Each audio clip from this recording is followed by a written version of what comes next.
안녕하십니까. 책에는 없는 지혜를 나누겠습니다. 전상욱 소믈리에입니다. 소믈리에는 어떻게 와인을 즐길까요? 세 번째 시간으로 와인 구매하는 방법에 대해 알아보도록 하겠습니다. 저는 주로 마트에서 저가형이지만 밸런스가 좋은 와인을 구매하는 편입니다. 우선 마트의 매출 재원에 대한 개인적인 의견을 말씀드려 보겠습니다. 식료품이 메인 상품일 것이고 그 외에 서브 상품으로 와인을 포함한 주류, 기타 잡화, 그리고 입점되어 있는 상점들이 있을 것 같습니다. 그렇다면 서브 상품을 사러 온 김에 메인 상품을 사는 일은 흔치 않겠죠? 그럼에도 와인과 같은 인기 상품의 경우 예외가 있을 것 같습니다.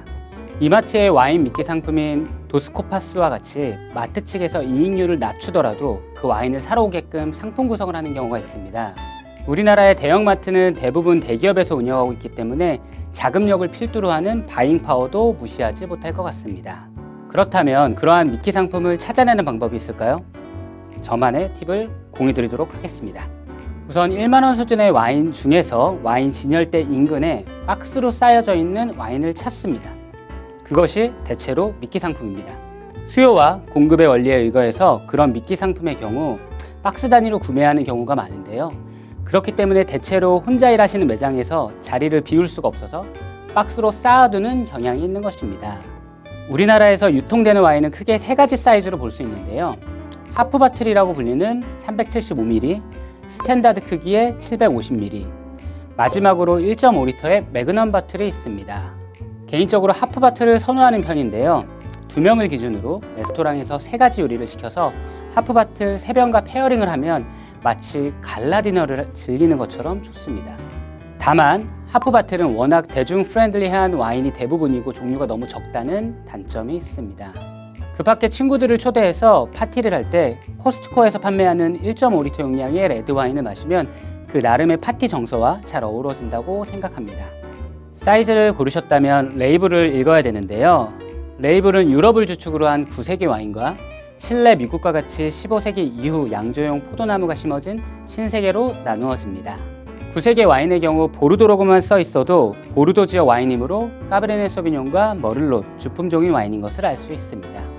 하지만 비교적 최근부터 와인을 재배하던 신세계는 와이너리 이름과 포도 품종 그리고 빈티지까지 적는 것이 일반적입니다. 프랑스를 예를 들어 레이블을 읽어보고 설명드리도록 하겠습니다.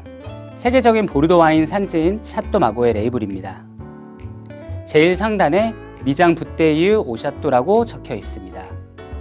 붓데이유는 바틀이라는 뜻입니다. 이 와이너리에서 수확, 숙성, 병익까지 모두 이루어졌다는 뜻입니다.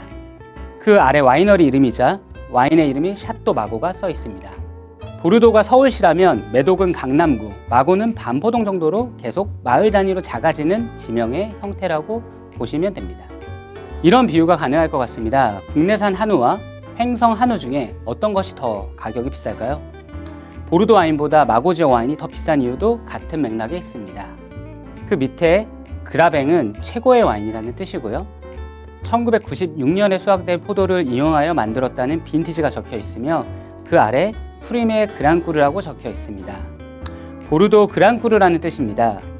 그 뜻의 유래는 1855년도로 거슬러 올라갑니다.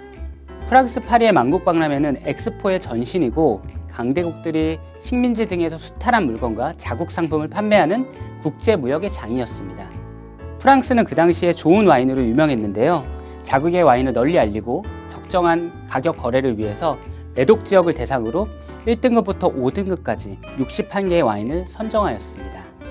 이것이 보르도 그랑크루 클라스이고 현재까지 2등급에서 1등급으로 승격한 무똥 로칠드를 제외한 60개의 와인들은 등급의 변화 없이 판매되고 있습니다. 그 밑에는 마고라고 지역명을 적어놨고요. 그 아래 아벨라시옹 마고 꽁트롤레라고 적혀 있습니다. 아벨라시옹은 명칭이라는 뜻이고 가운데 마고는 지명이며 마지막 꽁트롤레는 통제라는 뜻으로 원산지 표기명이라는 뜻을 가지고 있습니다. 이것을 앞글자만 따서 AOC 법규라고 부릅니다. 보르도 AOC는 보르도에서 허용한 품종과 지역, 생산량을 엄격하게 관리하고 있다고 보시면 됩니다. 각 AOC마다 허용하는 품종이 달라서 처음에는 좀 어렵게 생각하실 수 있는데요. 우선은 허용되는 품종들을 암기하시고 나면 전혀 어렵지 않습니다. 예를 들면 이렇습니다. 우리나라 충주에서 사과를 심었을 때 배를 충주에서 심는 것보다 상대적으로 보조금 혹은 여러 가지 혜택이 있을 겁니다. 충주는 사과탑을 만들 정도로 주요 사과 산지이고 사과를 심기에 적당한 토양을 가지고 있기 때문에 지자체에서 장려하는 작물인 사과에 대한 혜택이 있을 거라고 생각합니다. 나주 역시 마찬가지겠죠. 배를 심어야 나주라는 브랜딩이 되는 선순환 구조를 만들 테니까요. 넓은 힘의 보르도 역시 똑같다고 생각합니다. 보르도에서 허용한 품종을 심어야 AOC를 획득하고 얌질의 포도주를 만들 수 있을 것입니다. 이번에는 미국 와인 라벨을 같이 읽어보겠습니다. 초크힐이라는 와인 이름이자 와이너리 이름이 적혀 있습니다. 그 아래 샤르도네이라는 품종이 적혀 있고요. 소노마 코스트라는 지역명이 있습니다. 소노마 코스트는 캘리포니아에서도 조금 서늘하고 복잡한 토양의 산지에서 자랐다는 것을 알 수 있습니다. 2018년 빈티지의 와인입니다. 옆에는 세로로 14.1도의 알코올이고 생산과 병입을 초크힐 와이너리에서 진행했다고 영어로 표기되어 있습니다. 마지막으로 빈티지에 대해서 자세히 설명드리도록 하겠습니다.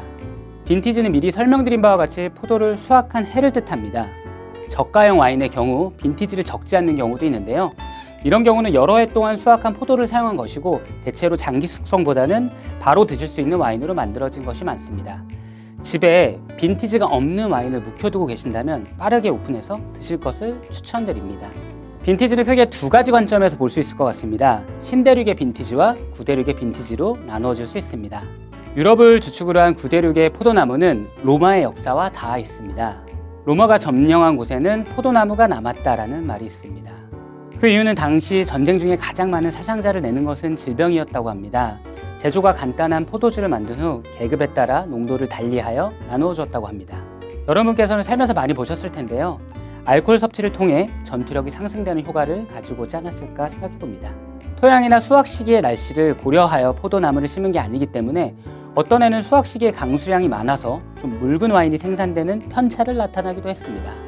그래서 빈티지 차트를 만들고 좋은 수확 연도와 그렇지 않은 연도를 나누게 되었습니다. 하지만 신대륙의 경우 벌써 농업이 많이 발달한 상태로 농토를 선정하여 포도나무를 심었기 때문에 상대적으로 빈티지에 따른 상품의 차등이 덜한 편입니다. 빈티지는 그 와인의 나이를 알 수 있는 지표로 쓰이기도 합니다. 긴 생을 살아가는 사람의 전성기와 짧은 생을 살아야만 하는 사람의 전성기는 각기 다를 것입니다. 넓은 의미에서 꽃잎이 흐드러지는 절정기가 모두 다를 것 같은데요. 와인도 마찬가지입니다. 무조건 오래되면 좋은 와인이라는 편견이 있는데요. 생이 짧은 와인의 경우 오랜 숙성을 통해 산화되어 생명력을 잃기도 하기 때문에 시음 적기를 잘 확인하는 것도 중요합니다. 감사합니다.